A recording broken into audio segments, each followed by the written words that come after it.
we got a huge update for you today. Just because I've done a lot of work without the camera.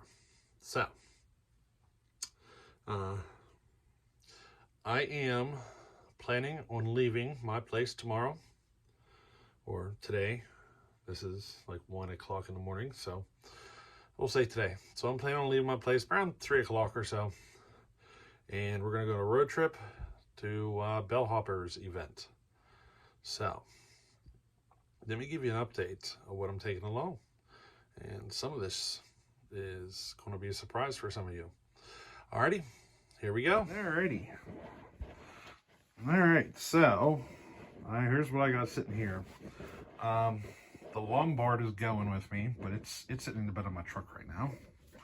So my Lombard is going with me. Now, we're taking Andrew's saw, and I don't know if I got it fixed.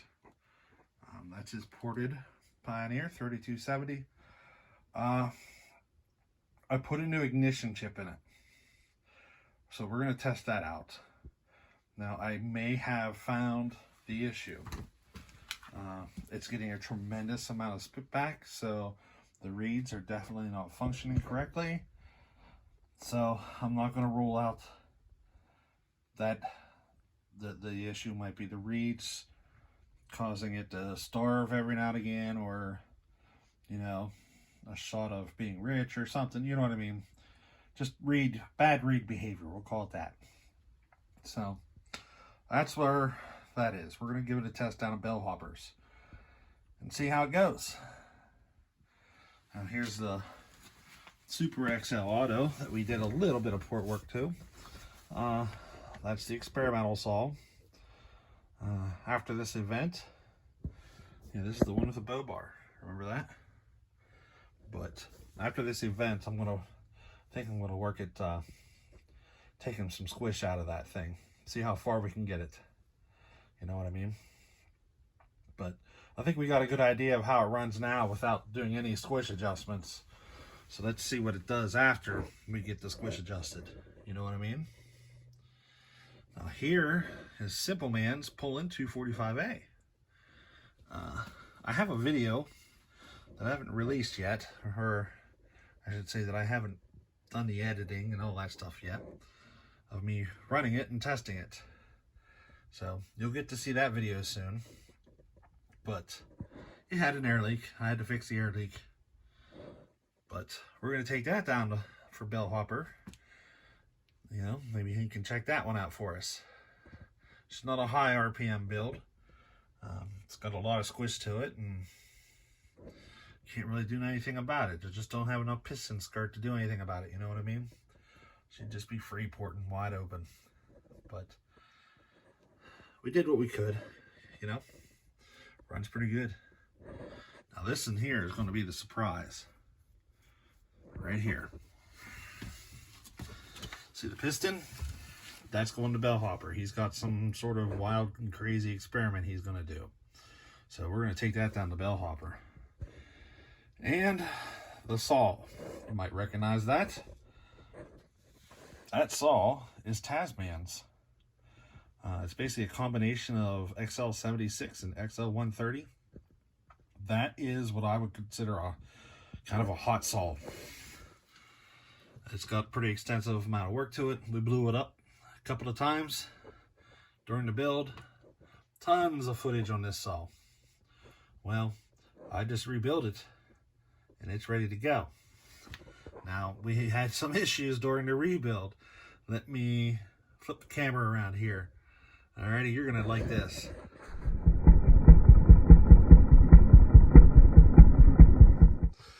So, Tasman saw. Whenever we received the saw, it was basically a blowed up saw, or burned up, or whatever you want to call it. The connecting rod, all of it was trashed. So we rebuilt it, put new, connecting rod, all that stuff in it. Took it out for a test run, and during the test, the wrist pin clip broke, and, well, ended in disaster, of course. So, had to rebuild it again, tore it down, got it rebuilt, took it out, took it for another test run. And we discovered that the saw was eating a tremendous amount of sawdust. So, needless to say, it cooked the whole saw, the bottom end, all of it. I had to rebuild it yet again. Now, here this week, it's been on the bench. It's been the only saw on the bench for the last week. So, let's just say it did not go well at first. New bearings, completely rebuilt the bottom end. I even did a small mod to help lube the bearings a little better.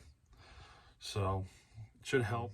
You know, the long bars on the little bearings, sometimes they don't want to last as long. So I did a little mod just to try to get a little bit more lube to the bearings. Just a small amount, but hopefully it helps the saw, doesn't cook it. You know, Tasman likes long bars. He doesn't want to bend over and stuff, and I don't blame him. So we did what we could, and you know, maybe it'll run a longer bar a little easier now. But here's the deal. The first fire of the saw after I got done rebuilding it, we had a problem. So I actually caught that on camera. So let me run that video and let you see it. Alrighty.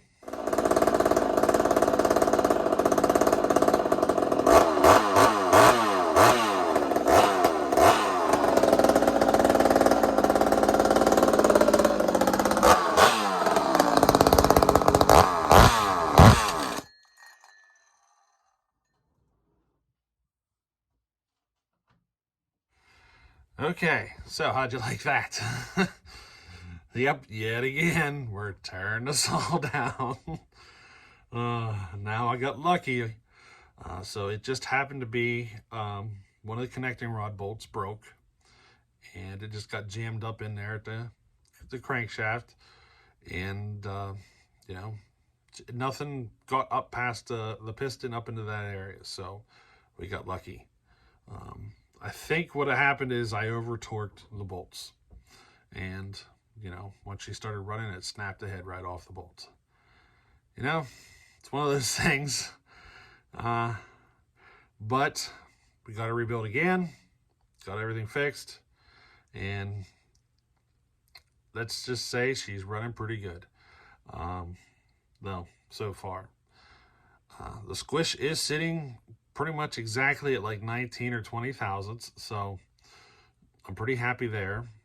Now with the cylinder I put on, I actually had to put a gasket in it in order to get it up to the 20 thousandths, because I had 0 whenever I first put it on without a gasket. So I had to do a little, you know, gasket making to get that taken care of. Started out with a dollar bill type of gasket, and because of that failure with the broken bolt, you know, I had to do it again. Nothing like doing the same thing over and over again, you know what I mean? But hey, she's running again. All that work's done. So let me show you what Tasman saw sounds like right now. It sounds healthy to me. You tell me what you think.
Alrighty, so that's where we're at. I am going to take the Lombard with me down to Bellhopper. I'm taking Tasman saw with me down to Bellhoppers. I'm taking Simpleman saw with me down to Bellhoppers. I'm taking Andrew saw down with me to Bellhoppers. And I'm taking my Super XL Auto with the Bow Bar. Now, I still going to try to take another saw or two beyond that. I'm thinking about taking the XL 700. It's completely stock. It's one of my favorite saws. And I thought, you know what? Let's take an old 60s chainsaw down. Why not? You know what I mean? But beyond that, I don't know what I want to take. We'll see. We'll see what I end up grabbing. But that's going to be the lineup for the Bellhopper event. So if any of you guys are going to be there, well, hey, hope I get to see you there. I'm kind of waiting for a phone call to make sure I don't have to work. You know, it's kind of an on-call thing. So we'll see. But as of right now, it does look like I'm going to be able to go. So, hey, maybe I'll see you there. So, hey, catch you in the next one. Later.